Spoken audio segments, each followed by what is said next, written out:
Hey guys, welcome back to my show, Detailz with Dida Ritz. My show where I get to spill a little tea and give a little bit of details about my experience, or a lot of details, about my experience on RuPaul's Drag Race. And I'm super excited because today's guest, who also has been on the race, Season 10's very own, my good girlfriend, the Vixen is here. Hey. Hi Vixen. How you doing, sis? I'm good, how are you? I'm good, I'm so glad to be here. I know, we did Black Girl Magic last night. Oh my god, it was so fun. It was so much fun. We did a tribute to Beyonce. It was queen herself.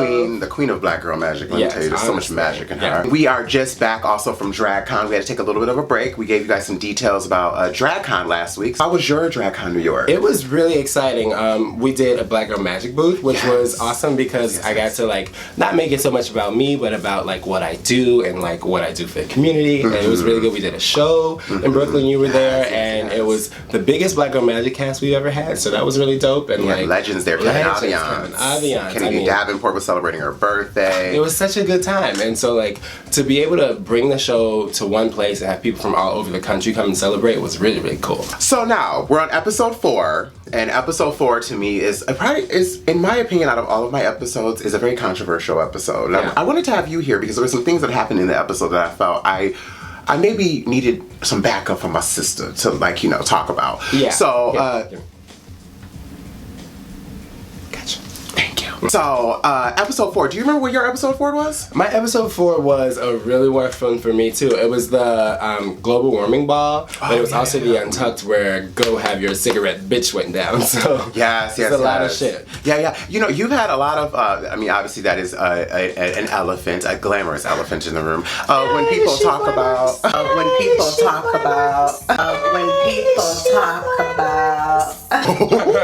That is like one thing that definitely comes up with you about, you know, your season of drag. How have you been since, you know, your season aired and everything? How are you acclimating to, you know? It's really interesting. It took me a while to like realize, okay, that is what someone else presented of me. That is not what I always present to myself. That does not define who I am. And so like now, especially during Black Girl Magic so frequently, I started to like myself again and appreciate that I do good things in the world. And that, you know, like I don't have to be pigeonholed to that. It takes a while for you to like kind of not be the character you were portrayed. You have to like shake that. It takes you a few seasons just to kind of like get back into your artistry and realize and like who you really are. It's not you, it's them. Yeah. You know, so that's all it is. When it first comes out, you kind of feel like, okay, this is who I have to be now. And so I felt like for a while I was like kind of like trying to like own the villain, and I'm like, I don't have to own that. And I'm sure people come up to you all the time and say, I just want to fight you. And I'm like, that's how you want to start a conversation? I just want to spread love. It didn't work well for me. It won't work well for you. Take it from the experience right here. So in episode 4, I eliminated the princess with the historical lip sync that happened, which I remember. Legendary. This will be performance in front of Miss Natalie Cole. R.I.P. I kind of felt bad. I eliminated a friend. You know, really hard. It is very difficult. And you always tell yourself when you're there, right? You're like, I'm gonna be tough. I don't care. I don't need no more sisters. Like, yeah. But then when you actually get to the point of like having to lip sync against each other, and then you like, it is emotional in a way. It's like, damn, I don't want to be good, but I don't want to go home either. Right, yeah. Like, that's foolishness. I was super sad, you know, and it's really interesting because Princess and I have recently talked about this, like, about how it kind of, not necessarily put a strain on our friendship, but it definitely made it awkward. Yeah. You know, it makes it awkward, I think. Yeah, you know, definitely. I know you lip synced with Blair, right? Blair was the first girl that I had to send home, and like every girl that I sent home was a close friend. Like me and Monique were really tight. Yes. So it's definitely like very strange. And the first time was like, I was like, Blair had just like shared some very personal things about herself. Oh, that's right. And so I was like, so I'm either going home or I'm sending home the girl who just let this out. And so I was like, I think I cried more than Blair in that moment. After you do the lip sync, you know how they cut and like Rue like walks away for a second. I told you. It's true. I tell you, I was sobbing from the point where like they yelled cut until they came back and said action. I was like, and then they told me that I was safe, and I was back to sobbing. Like, it is very emotional, and you create these bonds with these girls, and then you're like just expected to have to like slay each other, and then literally, it's so like. It would have been 100. Easier if it was like if they would have told me to like lip sync against like some LaQueer or Eureka. That would have been like, okay, at least I have some fight because you were feuding at the time with them, and that's to have to send home somebody that you've like relied on is like really tough. Yeah, and I mean, who would want to send little Blair That's my St. boo. Clair? Little Blair. She's not mad at me. Little baby, She's so doing cute. just fine. She's doing real good. We saw her at DragCon. She looked good. How did you feel like coming back the next day though, and knowing that like, okay, this competition is still going. I have sent people home. I kind of like messed up, kind of fucked their dreams up a little bit in the way, psychologically thinking like, how did that feel walking in the workroom? I know for me it was nerve-wracking having to wipe it off the mirror and really like stand there and, you know, like I just felt guilty. Did you just have a sense of guilt, like you took someone's opportunity away? Right, because I think when you're in that moment you have so much empathy for the next girl, the girl next to you, because it's like, one of us is gonna go home, and so I'm just as scared as you are right now. And so then when she's gone, you're like, I can't even imagine how bad she feels right now. And then you come back and you're wiping the mirror, and you know, like the girls are like, yeah, you did a good job. But also for me, I was like, now they know how good I am. Like I was like, now they're really gonna be after me because they're like, oh, this bitch, you don't want to be a lip sync with her. And I think Monique even said it on the season. She was like, I don't know who's going home, but whoever has to lip sync against Vixen is going home. Let me tell you something. Like, I am not really scared to lip sync against really any of the Drag Race girls. No, yeah. You, I would be scared. But that would be the epic. That would be epic, me and you, because me and you are just like fire on stage. Or it'll be like Jujubee and Raven, where we're just sobbing. I don't want you to go. Then our mini challenge was we were locked up in jail, so we had to basically be handcuffed to each other, and then we had to do each other's makeup, right, and then we had to take a mug shot. And so I was paired with Jiggly Caliente. I wasn't really that worried because Jiggly and I kind of both are very girly girls. I think she might have been more worried though about me doing her makeup. I saw the look on her face. No, that fear in her eyes. And I actually had fun doing it though, because it was almost like I was realizing at that time, like, you don't have, the mini challenges are really like, it could be a gift and a curse. Yeah. You know, because if you win, then you're put into a leadership position. But then if you just have fun with it and you lose, whatever, you're just having fun. It doesn't really go on. You don't be eliminated for losing the mini challenge. You don't get scored necessarily for the mini challenge. The winners for that were Willem and Madame LaQueer. I was on Madame's team.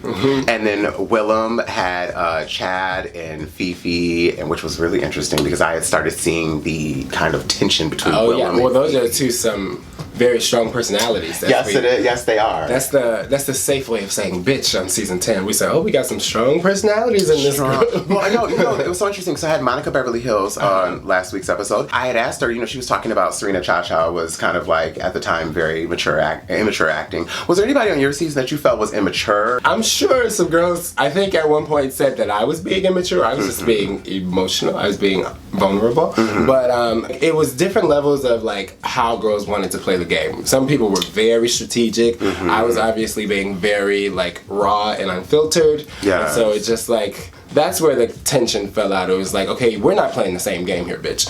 And so that's when it got drama. Madame LaQueer didn't quite strike me as much of, as a leader. To be a leader, I think you have to be extremely aggressive. You were a leader on one of your challenges, and right? It's tough. It's because even when you are like a very like type A type of person, like I know a lot of girls on my team doubted me, and they were like, I think they thought that I was like green or a newbie. I was like, this is a performance challenge. This is what I do. I do this. Listen to me. Literally in the sleep, girl. And lo and behold, I was right about everything, and we won. So. I'm standing right next to Madame watching this whole entire thing go down. I'm watching Sharon teach Kenya and do the job that LaQueer was supposed to do, Madame was supposed to do. And I remember and then I literally looking over and seeing Milan go, are you gonna like speak up? Are you gonna do your job as like That's the dangerous part. When you're the team captain and you see somebody else trying to like take an authoritative role, you gotta step in and like, I mean, sometimes you can even like use it to your advantage. Every time they go to do something, be like, oh, I got it, and just make sure. Like just see, she didn't even do any of that though. I was really worried for Madame. I remember thinking like, damn, this is not gonna be Madame's week. Because the last thing you want is like the team to be like, oh well, she didn't really like have control. It's, at least if you like make decisions, you can like own up to them. But if you just like let everything fly by the seat of your pants, it's like, well, why weren't you taking control? And then we go on set to actually film the damn thing, and it was interesting. Like you do the rehearsals, but then like being on stage and like knowing you're like everything I'm doing right now is going to be on TV. Like, and it's funny because when you're in the workroom, it's like, this is on TV too, but you're like, this is going to be iconic. This is going to be on TV. It's going to be either iconically good or iconically bad, so I better show up. But I don't think people really realize, like, the production actually puts together, like, sets. Like, you walk on set. You're, like, on a set, and you're like, wow, this is, like... Our team for Drag Race is amazing. Like, it's like they have their own little, like, wing, and they're just, like, building shit all day. It's really crazy. It looks like it's fun, kind of, too. Yeah, they kind of know what we're up to, like, where we're going to be putting us. Before they know we you know, even do. Yeah, so those are the curtains we can't look at. Yeah. Well, so can we talk about that, though? Because there was a lot of, like, places that, you know, when I talked to Monica, and here's the difference. See, I'm season 4, you're season 10. So there's a difference. You know, the budget was high. Things got different. VH1, honey. Did you? Okay, VH1 money, honey. Did you feel like there were times, like, you know, they were like, I know that I had to use the bathroom one time and I had to have my eyes closed, I remember. Oh, yeah. I had to use the bathroom really, really bad and I couldn't hold it any longer, and they literally made me walk through the backstage with my eyes closed to go to the bathroom. I was holding Chanel's hand and I remember thinking, like, please don't let me trip over anything. Was there anything that, like, happened to you back behind the scenes that was, like, really, like, strange, but you get it was for production? We were going up to do boy interviews, and, like, it was maybe, like, 2 of us going up, and there was a hole in the curtain, and I could see that blue sequin fabric, and I was like, today is Snatch Game. I was like, ooh, bitch. When I saw that, all you say, you know, that backdrop for Snatch Game, I was like, I know exactly what we're doing today. So the rest of the day, I was just like, okay, you gotta figure this out. Didn't go so well, but whatever. Don't you get excited when Snatch Game comes up? It's like, because you know it's the one challenge that it happens every season. It's like, just to be able to make it to Snatch Game, it's like, yes. It's the middle of the competition at that point. You're like in the middle. Yeah, and to be like, and that's like why I'm top 7 and not bottom 8. Amen to that. So we go on stage. We go to film our part. Max Muchnick was there, who was there, who worked on Will and Grace. He was the creator of Will and Grace. He gave me great compliments, and he was there. So I was like, killed it. Oh, thank you. You knew your lines. You were delivering. I thought you did really good. I remember talking to Latrice one time, and she actually said to me, though, she did say, she was like, you should have won that, because it was like right after my lip sync, and you know, I wanted to have that storyline. I'm like, you need a push, right? I did need that push. I really, really did need that push. And I had 4 safe episodes, and then the next 4 episodes was like they were trying to stump on a bug. They were like, get that bitch. And I kept being like, okay, can I just have one like redeeming moment? I know. Oh my god, and it's hard to get a redeeming moment. Yeah. Once you go downhill, it kind of. It felt like I had a target on my forehead. Like, oof. Did you ever feel like when you were on the runway that they were picking on you? I felt like definitely there were times where like they are picking on me. I'm looking at the girl next to me. Her hem isn't finished. Her stitches are undone, and yet you're picking on me. It was the glitterific episode where I like made that dress literally out of nothing but glitter, and Michelle was like, I mean, it's good, but I just don't really get it. And I was literally like, this is the best dress on the runway. You can't tell me this isn't the one. It's the only one that is actually the challenge. It looks better than everybody else's. Bitch, I'm stunning. My skin is done in the same designs as the dress. Tell me what you don't see. The glitter? Yeah. Oh, I loved that. I thought that was gorgeous. Patched my arms to like match the dress. I was like, you crazy. That's actually like one of my favorites things I've ever seen you in. Yeah, I loved that. I was like, girl. You were giving me like some real... That's when I knew. I was like, okay, you going home today because they just don't see it. So we're on set, we're filming. Sharon keeps messing up with her lines. She's cussing on set. You know, Max Muchnick works in television production. You don't do that in front of a television producer. But like, what privilege? Because you would never even think, and you even said on the show, like, ooh, she better stay out of trouble. But like, honey, calm down real quick, I believe I said to her. And then we were dealing with Kenya Michael and the Rue kept telling her, clap lower, don't clap with your... Kenya is like literally like 2 feet tall, so it's like she kept clapping so high up it would cover her face. Like a cheerleader. Yeah, and it was like, girl, they wanted her to clap like lower, and I remember she just kept doing this. So literally me and Latrice still, when we see each other, do this sometimes when we just go... God. The inside jokes are the best, right? Oh, of course. There's so many inside jokes. Are there any inside jokes from your season? Maybe. Oh. Well, we gotta keep them inside. Behind the scenes. Yeah. I didn't feel like I was on a group team, but I felt like I was a little like on a crazy sabotage because, you know, I was dealing with a lot of... Milan was her acting wasn't like... Max didn't like her acting and how she was delivering the lines, and LaQueer, Madame LaQueer was trying to be a very prissy, like very sophisticated woman. So she was talking in accents. Isn't it hard to like keep your composure when you know I'm doing my job. My team needs, because that happened to me like on our second episode when we did the big like farmer rusical. Like everybody, like my team was freaking out. They were very nervous. They thought that the other team was doing better. I was like, all you gotta do is learn the choreography, do the choreography. I'm like, don't we all do this every day? If they change the choreography 100 times, just learn it and do it. I got to like bond with, because Alyssa Edwards was our choreographer, and she saw me like not freaking out. She was like, how old are you? And I was like, I'm a show choir kid. Like, just teach me what I need to know. Like, come on. I always feel like oh, by the way, I'm wearing Alyssa's eye palette today. Yes, so I have a little bit of it on too. Yes, shout out to Alyssa Edwards. That happened. Now the other team looked like they were doing good. Yeah. Willem and Phi Phi and Chad. Latrice was Get those nuts out of my face. And Jiggly Caliente with, I love her line when she says, I'm not into horticulture. I thought that was so cute. And then I love like when they were rehearsing and practicing, Jiggly would go, what is horticulture? I knew it. You could tell the way she said it. She was like, whatever that means. Yeah. For episode 4, you guys did runways, correct? Yeah, we had to do the 3 runways. We had to do it was basically global warming. So it was like you had to do Miami summer, but it had to be cold. You had to do Alaskan winter, but you had to be hot. Then you had to be on Mars. You were lucky because early in the game, you guys didn't have to work on teams. I'm not like in competition mode. I am not a team girl. Don't put me on no teams or no competition. I'm here to do my thing. I don't mind doing a team as long as I'm in charge. Yes. Which luckily, when I was in charge, we won. The hardest part for me is like doing like a duet, like having to do 2 people, because then it's like there's nobody to break the tie. So if we disagree, we just disagree. Absolutely. Yeah. So now we have the runway, and I'm super excited. It was episode 4. It was another paycheck. Yes. Okay, because you know they do give us a little pay per episode.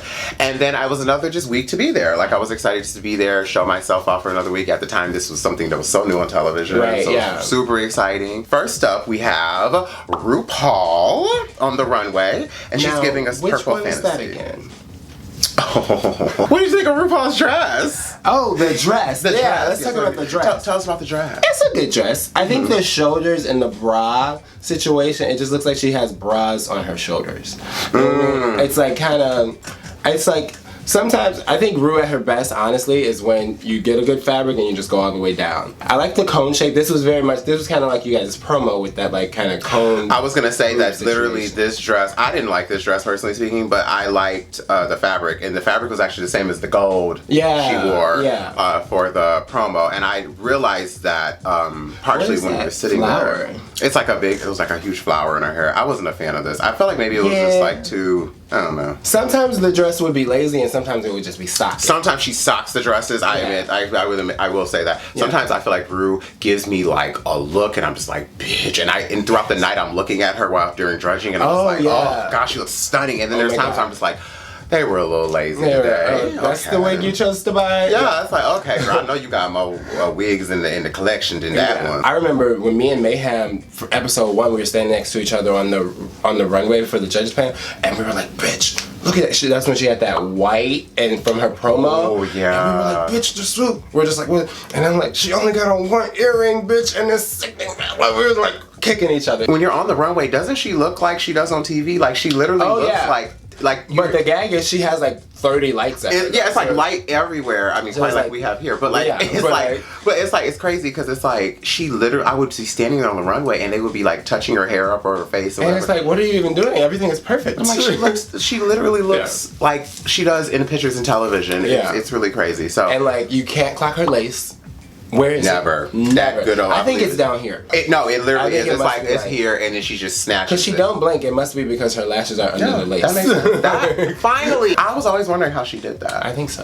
Now we know, Ru. I'm lace to you. You glue lace down to here, and it starts from here, and that's why. That's why your so chin good. don't move. We get it. Next up, we have large and in charge, chunky yet funky, Miss Latrice Royale. I love Latrice. I loved this look. This was I feel like one of her like best looks, and I remember Chat So like drawing this look too. Like she is stunning. Yeah, no, I loved this look. It's so funny because I say this every week when I'm on here. It's like a disclaimer. I look back at it. You know, we have our opinions are different. Drag is different. Drag is like changed. But I remember thinking this I loved. I loved this look. Literally, I thought, oh my god, like this is so gorgeous. It's so body conscious to her. And like I said, I love that Latrice is like 6 foot some tall, curvaceous, like larger than ever, and she just is sexy. Right. Latrice is very tell me what you don't see. She does put, and that's why she even poses like, clock me, I dare you. I remember, and this was when this literally, your season was probably the first season that I even thought about doing drag.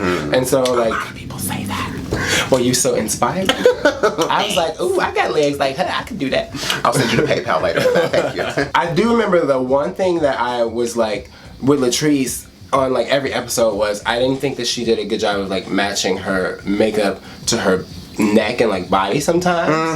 You know, and so that was always like kind of a concern to me, but I was like, what the fuck do I know about drag? I see the change in her makeup. I see the change in like everything. That's my favorite thing about I think being a Drag Race girl and watching other girls go on. It's just seeing the things that they learn. The expectation gets higher, and it gets higher, and all of us just present ourselves. Imagine going on after Shay. I was like, oh god. Shea Coulee, I mean, that is a masterpiece right there. Oh god. I literally just saw her the other day and I was like, you look photoshopped. You're a photoshopped. Shay, you are evil with that. We love you. Oh, you are. So she gives me Ebony Fashion Fair meets like black excellence in the best way. I love her. Yeah. I'm here for Shea Coulee. Who's next? So next up we have Madame LaQueer, who was my captain actually I was on the team with Madame LaQueer, and she is giving us this gorgeous lime green fantasy. What did you think? Is it lime? It's like celery chartreuse situation. I can take chartreuse. Yeah, I really like the bottom of it. I love that like Empire waist house like coming right from under the boob.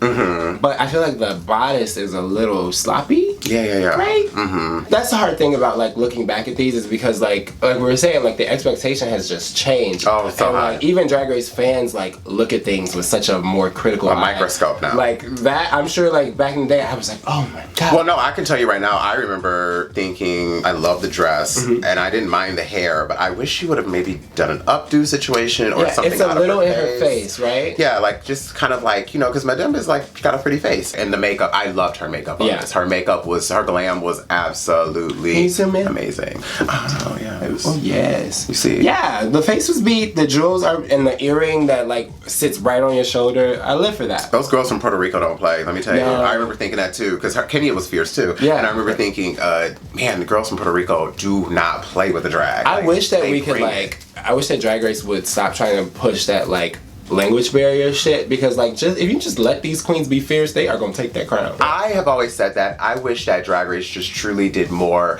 creative sewing challenges, because I really feel like stuff that drag queens actually do. I know, and you know what's interesting? I feel like they don't do the sewing challenges now because drag queens don't think they have to sew or be creative. Which is like, what happens if say you're in Mexico and your dress rips and you ain't got no thread in your suitcase or nothing? What you gonna do? You gonna cry and put on a bra? That ain't gonna get you paid. Ain't gonna get you paid. Unless you're white. They will pay you. They will pay you for literally anything. Honey, and you know what? She might have a point like that. That's why black girls cannot be basic. Next up, we have me. Oh, I know you. Oh, that's my sister. So, here we go. Let's talk about this runway. Let's talk about this runway. This is probably my most I hate this runway. Personally, I don't even want to like try to cover it up. The dress was from BB. I bought it at Bloomingdale's. I remember. I thought you meant BB's Heart. No. Shout out to BB. Right? Why you do me wrong like that, girl? I believe the category on the runway was like bring your best drag. That was like that was what they had asked. That's the name of this runway? That was this runway, like bring your best drag. Isn't that so confusing? Because we had like a best drag runway, and then we had a like drag eleganza runway. And we were like, well, what's the difference? I won the best drag runway, by the way. And that's why I was so mad. But the girls were like, okay, but are we doing eleganza and are we doing best drag? And the producers were like, I'm stumped. They're like, what do I do? Is it fan favorite or is it Miss Congeniality? They like wouldn't give us a straight answer, so I was like, you know what? I'm gonna put on a pretty dress, and this hair that Monique swindled me into wearing, and sock to the girls, and she won. Okay, boo. I, on the other hand, did not win. I think that honestly changed my life so much. So, all right. I mean, obviously, we know you don't love it, so it's okay for us not. Yeah, no. You can tell me, girl. It almost looks like you have on hip pads right here. Like your thigh is so. You had on hip pads. I had on a little chiclet, a little poppet, chiclet in the ass. I remember, like the little shorts, that have the built-in hip pads. You can buy the hair store. Yeah, I had those in. You didn't need them. Oh, I know. Because this is such a tiny dress, it's like, I think you could have just let legs be legs. I think you could have sold this dress better with a different wig. You know what I mean? Like, I get you're trying to go for a Billie Holiday kind of, right? Well, let me tell you the real story about the wig. So I actually wanted to do the little short curly bob situation like Beyonce did at the Grammys. Yeah. I'd curled the hair the night before. I'd left it curled, okay, it's gonna be fine. It wasn't hot rollers, everything was fine. And then when I uncurled it, it just didn't. Now here's the deal. When I uncurled it, now thinking back, I should have just played with it a little bit and teased it and done the way. Isn't that the thing? There's so many things that you look back on Drag Race and you're like, why didn't I do that? But you'd be so stressed. I was stressed, even the fact knowing I did well in the challenge, I still was like, I just got off a lip sync. Yeah. The judges are already questioning me. I'm nervous as hell. Like, I'm looking around and everybody really has great drag. I'm looking around Chad. I'm on a season with Chad Michaels. I mean, that's enough to be said. But yeah, I think because that happened to me on Drag Race. There would be situations now where I look back and I was like, why didn't I just do what I always do at home and just fuck it up that way? And then I'm like, oh, because you were very tired. That's why. Do you still have this dress? I don't actually. I don't have that dress. I feel like I give that dress away. I feel like if you cut the straps off, because the straps are so thin and there are no straps. That dress is actually sleeveless, but as a bra, and I had pinned it. Yeah, I did all the wrong drag queen things you're not supposed to do. I openly admit it. And I a little matronly because it's this is called a side part under. And there's some show that I watched and they were talking about how black girls who don't want to be noticed always do a side part under. It's very much the CNA or the REN. That makes about sense because I was definitely trying to. You just wanted to slide back. I was definitely underneath that radar. I'll openly admit it. I was like, let me get to this top and then I can have some fun and really go in. Another incident that happened with this runway I want to talk about. Okay. And I would love to get your opinion because I don't know if I've had personal conversations with you about this runway. This was the infamous lotion up episode. And okay, this is the other thing with that. Okay, so she told you to lotion up. Your knees are not ashy in this photo. Yeah, they don't look ashy in the photo. They don't look ashy in the photo. And this is why somebody like Michelle Visage should not be commenting on black skin or black bodies because what you have is what most black people have is hyperpigmentation in your joints where, all black people got dark booties. You gotta be really, really light skinned for your booty not to be black. Or get some good anal bleaching. Right. And I'm not going to nobody's I'm not spending the money on pussy soap, none of that shit. That's just somebody talking about something that they have no business talking about because your knees are dark because your knees are dark because you're dark. Yeah. White people don't get dark knees because they don't have dark nothing. You shouldn't be talking about that. Mind your business. It seems like when she said lotion up, it seemed like it just went by really fast. But even for me, when I heard it, that rang in my ears so loud because what it is a microaggression. Who are you, white lady, to be telling me to lotion up? Yeah. And why did you feel so comfortable saying that? So thank you for saying that because literally everything you're saying, you're my sister. And there was a lot of things that actually hit me. So I remember the day watching that episode. It aired. I remember watching it, and I was literally sitting at home watching it with my friend Hector, who had designed the gold outfit for my lip sync. Hector and my friend Lorenzo and Saya, some good Chicago known people. Afterwards, we were gonna go out, and I remember that happened, and I was so embarrassed and so kind of mortified that happened that I didn't go out. I remember I stayed home and sewed, and I immediately just jumped in the sewing machine because when I'm frustrated, I just sew or create, Because drag queens make things. And hello, yes, we do because we know how to sew.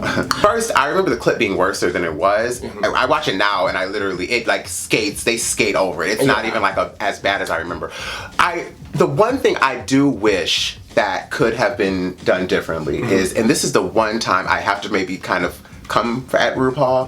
I never like to. I usually keep my distance on my opinions on Ru. But I really wish that Ru would have been the one to tell me to lotion up. Because then it would have it would have felt okay, at least this is somebody who actually knows what it's like. Knows what it's like, because to be told to be lotioned up by someone who's white, I mean, it's just not that's not fair to me. And then it also sucks because then it creates the narrative around who you are. I still am trying to shake the whole lotion up vibe. And it also creates the narrative, not to be mean, for the white people who watch the show. White audience feel like it's okay to be telling you to lotion up. Yeah, and they can make the jokes, and then maybe even that's how racist jokes start and disrespect. And, and I feel like a lot of times the judges, like, they'll give you a critique and you're like crushed, and they're like, well, girl, just don't worry. No, you just said that to me on national television in front of a lot of people. And you're going to give the okay for people to come at you. And now you're like putting those words into these kids' mouths who ain't got no business talking to me like that. And I've known you for a long time, and I know that that is a sore subject for you. And every time I see it, like, I'm looking at it and I'm like, yeah, that's black people have dark knees. Get the fuck over it. So next up, let's keep moving before I get. Next up, we have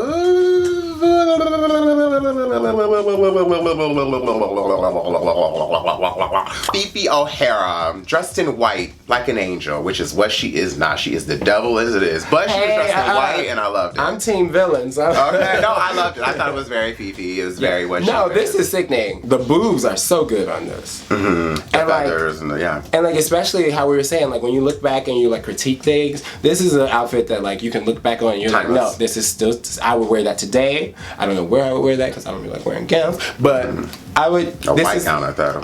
White gown. Ooh, those feathers. You know those feathers got bronzer all on it. They did. I clocked them. They had makeup all up and through them. Yes, because Phi Phi was orange in the day. Yes, she was. But she looks absolutely beautiful. The earring is huge.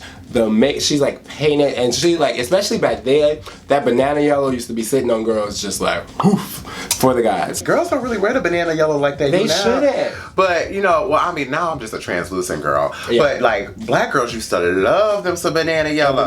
Because not all black girls are yellow toned. Yeah. Like, I'm very red toned. I need orange and pink. You know, like, and so this Phi Phi. But yeah, this is sick name.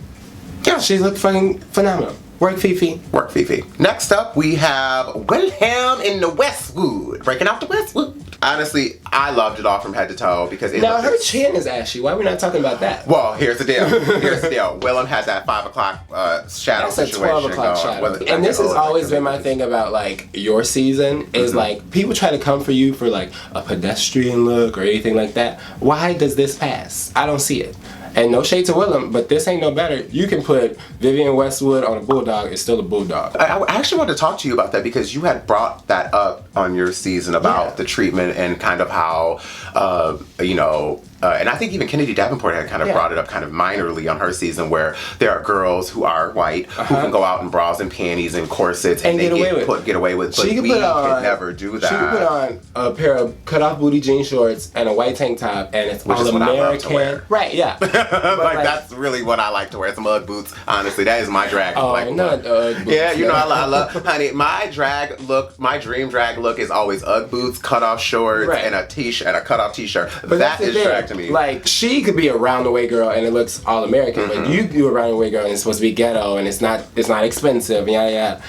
This don't look expensive. No shade to Vivienne Westwood, but that's just a sequin dress. So you didn't like. I think the dress is cute, but I'm too distracted by the beard. Yeah. I mean, if you're gonna let this pass, why don't we let Lucy Stool on Drag Race? That's a very good question, actually. There's not been a bearded queen yet on Drag Race, except for Willem. Willem, you know you had a beard, sis. You know had a beard, sis. Sis, by the way, send me some cover boy. I need some of that tape. Because we like your stuff. That boating tape, please. We love you. No, I will say, I liked the dress. The dress looks hella expensive. It was in a garment bag that said Vivienne Westwood. I think my favorite thing on this whole entire thing was her shoes. And I remember that's a good pump. The hair is very daytime. They said she looked like Taylor Swift. Right, but who would you look like if you was wearing it though? Yeah, Taylor Swift. Would they say you look like Taylor Swift? Oh no, they wouldn't say I look like Taylor Swift. Stop giving girls passes for not having any damn color. This like updo side part or whatever. I can see a black girl wearing a bun in the back and then a side ponytail, but what would that be? They just ghetto. Lazy and ghetto. It would be ghetto. Yeah. But she do it and it's supposed to be fashion. I don't think so. Yeah. So if it's fashion on her, it's fashion when we wear it too. Okay. Next up, Milan. First of all, That's a mug. She paints. Milan is so beautiful. I can't quite put my finger on who she looks like. She looks like a mixture between like Janelle Monáe, Kelly Rowland. With this bang, it's a little Michelle Obama. Michelle, yeah, she looked like very much a black woman I know though. Yeah. Like somebody I know I pay attention to. She got a good job. Right? She was at Black Girl Magic in Brooklyn. She was at Black Girl Magic. Surprised us. So we all cute. started, literally I started crying because I hadn't seen her in a long time. I don't know if I would have put this wig with this dress. So you don't like that? I like that. I like the dress and I like the wig separately. I say I like the wig, but I can't imagine a lot of situations where I will wear this wig. I think it's the bangs. It looks like somebody who's like presenting, and like not presenting an award at the BET Awards, but like she's bringing the trophy out she's that girl. Well, Max did say she looked like an Oscar. Yeah. So I mean, but like, and this is the other thing. Like now on Drag Race, wearing a fully sequin dress is not like gaggy. You know, like sequin or sequence. But like, I'm still gagging. Like even the crease. That fucking crease, bitch. I didn't even realize it when I was there, bitch. Your crease was everything. There was a moment where she was doing Runway, and I remember. I do remember peeking through the curtain enough to be able to check her out and see her, and I saw her, and she was feeling it. I mean, she was feeling the fantasy, standing there just ethereal. Yeah, it's pretty but simple. Well. Simple as it'll work for us black girls. Next up, we have may I call you Jiggly? Looking like a just yellow sunshine in her yellow dress. I loved this. This is cute. This was my favorite thing Jiggly ever wore on the show. See, and like this, like as compared to Milan's, you could tell like whoever made this spent some time on it. You know, like a sequin gown, you can just run it straight up the machine and then you're done. But this like took there was some needles and some pins and some math happens to make this gown happen. No. She looks really good. I loved the hair. I loved the makeup. Hair. She modeled it really like. And you can tell that she like knows the character that she's being. You know what I mean? Like that's what I like about like when you put on a dress and then you put on the right shoe with it and the right hair and the right earring, you like your character. And especially drag queens, the Chicago queens know all about being a character. You have to have a brand, honey. And this is branded. The pump, the matching shoe, I'm all about. I've really been into the whole monochromatic. I mean, at DragCon I did that, like the head to toe color. I really do enjoy the whole one color vibe, so I was here for it. Alrighty, and next up, speaking of Detailz with Dida Ritz, let's talk about Detailz with Chad Michaels. Yes, because that's a detailed bitch. She gave me Florence and the Machines down. Very and like, she knows her references. Yeah. Chanel, haute couture, high fashion. She was giving it. I mean, I say it every week, and I will continue to say it. And if anyone wants to argue with me, I dare to God, I am definitely here to fight for Chad Michaels. She's perfection. She is perfection. Like I said, when you get dressed head to toe and you know your brand, you know exactly the character you're conveying. I got a lot of compliments on Drag Race from the judges.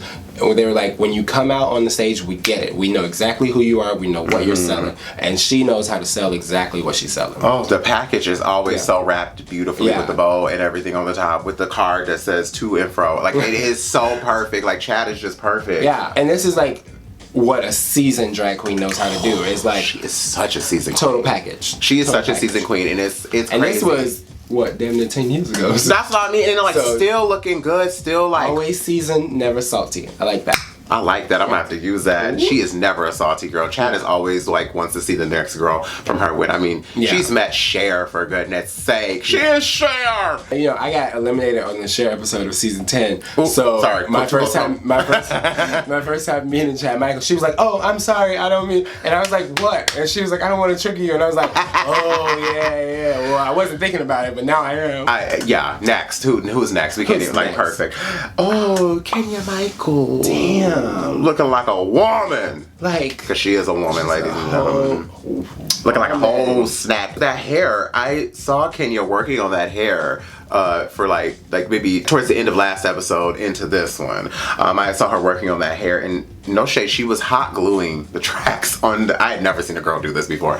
She was hot gluing the tracks onto the, she had cut the wig, like cut the hair off the wig. Make things. And I was so, like, I had never seen a girl just like sit there. She cut the short wig, and then she literally had these tracks and glued glued them on, and I was sitting over there like, what is this girl doing? And then literally she put that on her head, and I was like, wow, that's really good. No, I love that she looks expensive. She looks very much pageantry. You know what I love? The black shoe. It's like, for some reason, because of the like black and the floral print and then her black hair, it makes the black shoe work. But like typically if you see this, you would be like, you ain't got no yellow shoes, girl. But it really, really works. I don't mind the black shoe, but I would have loved a strappy shoe just because it would have been just like, it would have even been more, I mean, the strappy shoe with a gorgeous gown like that. But she's selling but she is selling sex. She is selling that bitch. Here's the other story why we on Kenya. Another reason why the knees probably was very ashy was you know how you take this, like once you put lotion on your legs and you use the bronzer. I remember you saying I put bronzer. I put bronzer on there thanks to Kenya. Sabotage, bitch. But that's the thing about metallics, you get a light and a dark. You know how like sometimes when you put lotion on your knees, you gotta bend your knee to get all up in it. This is for anybody. This ain't just for black folks. We gotta like bend to get all, to get in them crevices and them cracks, because you want to make sure you look like smooth. So thanks Kenya. You look beautiful though. You look fucking stunning. She looks sexy, and she still looks sexy so thick too. Yes, God. Next up, we have Sharon Needles. I'm scared. What did you think of this look?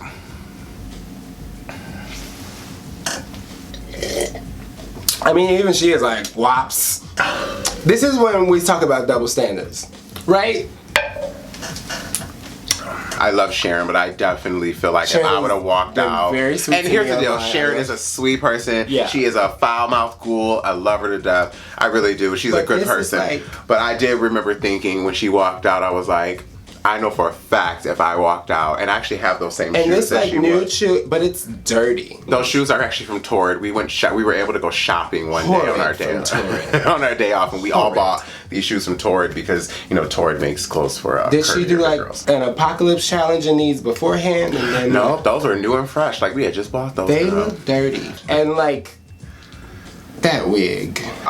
She was in the bottom? She was the bottom 3 at least? She wasn't in the bottom, but I do remember she got picked like almost dead before the lip sync happened because she was talking back on set. And she actually had a moment when they told her she was safe. She had a moment where she like put her hands together and she was kind of shocked because she thought, she had said like I spent my life like creating this character that I don't have to answer to people. Right. And so I think that she was kind of dealing with a little bit of that, and it definitely shows sometimes through her drag, like that FU type of vibe through her drag. Because she is definitely more dragish now. Yeah. She is definitely. But I mean, like the polish comes with time. Hello. But with like, money. I definitely remember $100,000 after taxes. After taxes. But we ain't gonna go there. I go everywhere. But I do remember when the judges were talking to her, and he was like, like instead of like taking my critique, you're just like kind of saying "F you, this is me," which is not something a guy like me likes to hear. And I was like, yeah, of course, white man, you don't want somebody telling you that you don't care what they think of. So I was kind of on Sharon's side about that, but it is on Drag Race, you do have to, they like to see you taking the note, taking the critique. I do feel like as queens, sometimes we should be entitled to just disagree. Just because you don't get it don't mean it's not good. I also think it's important that, and this may sound like a really mean thing to say, but I think as much as we come for like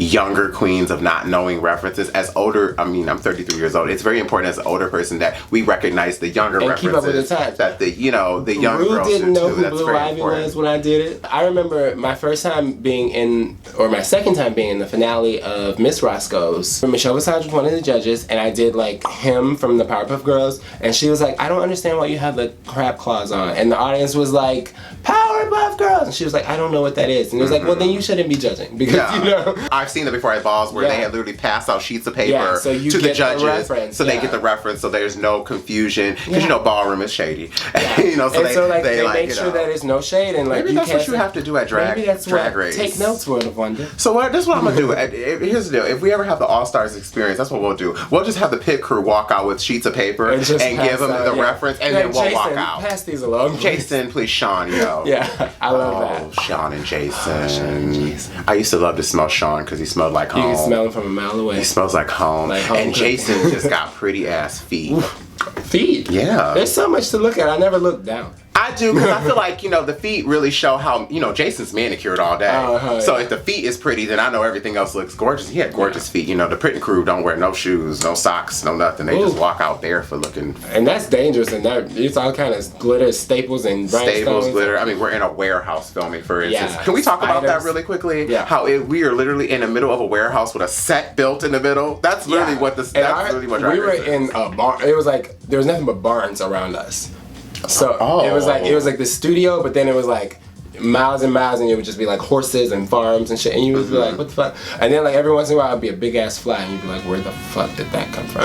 Like, I think there was a roach in our workroom. It came out of one. I'm not gonna call the girl out because we're not gonna do that. But it came out of her station. I remember we all were like, bitch, you brought a roach with you. I remember. But we were also in the middle of a warehouse, so we were all joking and laughing and shaking. But I'm sure she went home and cried. Oh, she did. I'm sure she did. Before I actually go on, I wanted to ask you really quickly about your experience of getting to and from the hotel. You know, Monica talked, because you know I was on season 4. Season 4, we had a little bit more freedom. Yeah, y'all fucked it up. We did fuck it up for you guys, and that's not all my fault. It was mostly Willem's fault. Yeah, you know, there's some other people to blame, and we'll get to that episode when it gets to it. What was it like for you guys? Was there tape on the door? Did you have to slide stuff underneath the door? What was that like for you? There was tape on the doors. I was lucky because my room was right next to the production assistant, so if I needed something, I could just like knock really fast. And then, but because there's a production, people don't realize there's a hotel production. So we have like nannies, who like make sure that we're not coming out of our rooms or whatever.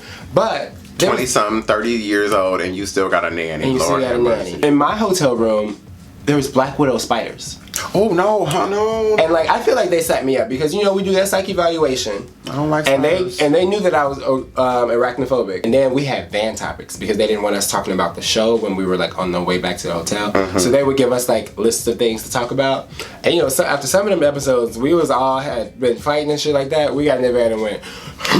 And ain't nobody say shit. Did you love anytime you walked through the studio, you would hear Queens coming or Queens walking? Yeah, I would hear that in my sleep for like months later.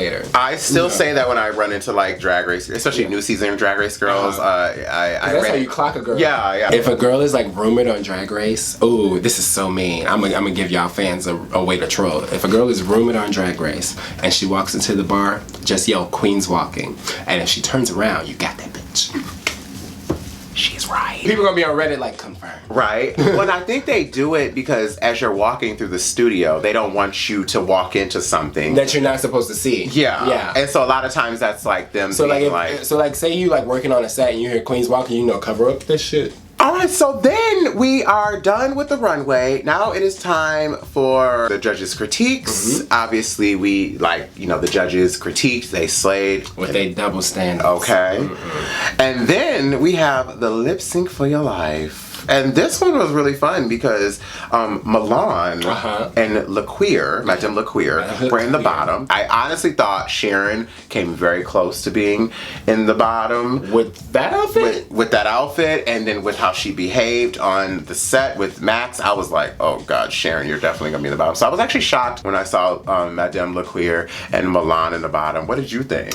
I definitely feel like one, I think, you know, the fact that Sharon even got away with talking back to the director like that is something that we will never have the privilege of doing. And then getting away with that outfit is something that we will never have the privilege of doing. So my favorite part about this lip sync is Jiggly calling Madame LaQueer a pointer sister. Okay, so let's talk about this real quick because I remember at the time that was like a big funny thing where how they separated queens. It was a pointer sister and then there was girls who performed. I do point when I perform, so I don't know if I have been I point, I grab a tip and then I do it different. Yeah, but I also know that hello, we do a lot more on stage, me and you, we do a lot more on stage than point. There was so many moments in this lip sync that I remember. One of the biggest things that was talked about and it kind of was brought to the drag community and drag queens were doing it at the time, but I think that it was only a certain type of drag queen that was doing it, which was ripping off the wigs. That was a big topic that was brought to the forefront of is that an okay thing to do? I feel like this was the last time that it flew. Oh yeah, no, girls don't. And nowadays when girls snatch the wig off, I mean, we've seen Roxy, we've seen Sasha, we have seen some girls take off some wigs before. Yeah. And there's nothing but duct tape on underneath. And I will even say this during my lip sync, my infamous, like, legendary lip sync. I had not a hairpin in that wig. That wig was loose, and I really thought when I did this that, I remember thinking, okay, if this wig flies off, it flies off. And I'm going to keep performing. I do not care. See, but God was with you. But God was with me and was like, I'm going to hold you tight. I got you. There are little hints that, like, you're going to lose your wig beforehand. You can feel it. Like, Usually it starts from ear to ear. If you feel that shit getting loose or you in the feel front, it coming up in the back. you're like, oh my God. Milan was swiffering the floor with her taint. She was ripping the wigs off. And then right after she whipped her wig off, I noticed LaQueer rips her wig off. So I felt like it was at that point like a tit for tat situation. I feel like that never is good for like a lip sync, like a monkey see, monkey do kind of thing. Like, you do a death drop, I do. And see, here's the deal. My season, no girls were doing death drops. You're at the era now where the girls are doing the death drops, the splits, jumping from the rafters. Do you feel like that happens a lot of times when the girls, you did a split, so another girl does a split? I feel like the only time I did like a let me do that too is when Monique had a really bad cartwheel, and I was like, this is how a cartwheel is done. You know what I mean? Like, she did that cartwheel and then rolled like Patti LaBelle over the floor. Like, I remember that. If somebody else does it, you have to find a different way to be interesting, or you have to find a better moment to do it. You know what I mean? But like, if you're just like, oh, I can do that too, it doesn't really like gag. I also feel like sometimes I can feel when a death drop is coming. I can feel it nowadays in drag, which I never used to be able to feel that. I used to, your girl would be performing and she would death drop. You'd be like, oh, and that's the gag factor. Because I love that's my favorite thing about drag. I love to gag. Are you gagging? Are you gagging? Are you gagging? Madame LaQueer has to sashay away.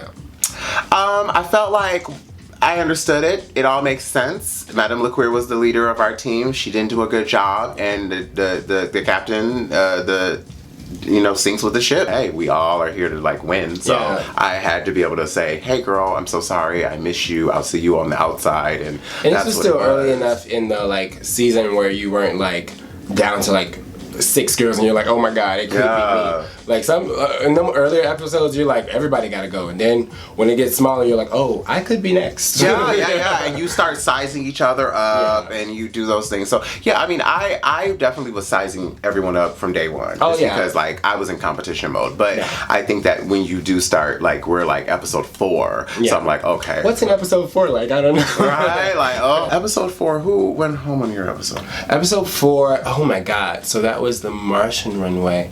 Dusty went home. Oh, Dusty Ray Bottoms, New York's finest. That was a rough one because even the outfit that she lip synced in was like, she made it herself, but it had like a lot of sharp pieces, so she had to be very careful about what she did. And it was a tough one. I remember her and Monet were in the bottom, and that was tough to watch because first of all, Monet slayed that lip sync, but I didn't think she should have been in the bottom because I really liked her red outfit. So. Oh, that's right, she did that. Yeah. Well, that concludes episode 4 of Detailz with Dida Ritz. I feel like I didn't say Detailz with Dida Ritz enough. Detailz with Dida Ritz. Detailz with Dida Ritz. Now, this is Detailz with Dida Ritz. Detailz with Dida Ritz. Okay, I missed a tiny detail. Who is this show with? This is Detailz with Dida Ritz. Thank you guys so much for tuning in for this week's episode. Vixen, thank you for being here. Thank you for having me, sis. I love you so much. I love you so much. We are, girl, you just are my sister, period. I can't even like just put RPD or Black Girl back. We are just sisters. I have known you for so long. Yeah, and everybody know it's on site if you mess with my sis. Okay. And she will fight you, and I'll just call her, because honey, let me tell you, I ain't doing no more. And I love you because if I get to popping off online, you be the first one to call me. Oh, always. I always call you. I always call you, and I don't call you with like anything. I just call you with like, what happened? What happened? Give me what? Because sometimes it's because you know I always have a reason, and some of these bitches deserve it, so I get it. So I always just text you and be like, what's going on? Or I've had problems with that person in the past or whatever. And I'm glad that like you were here for this episode because you know we've talked about this episode for a long time, so I love it. I love you. Visit us next week for the 5th episode of Detailz with Dida Ritz. Also, make sure you like and subscribe for IMHO, and we'll see you next week. Bye.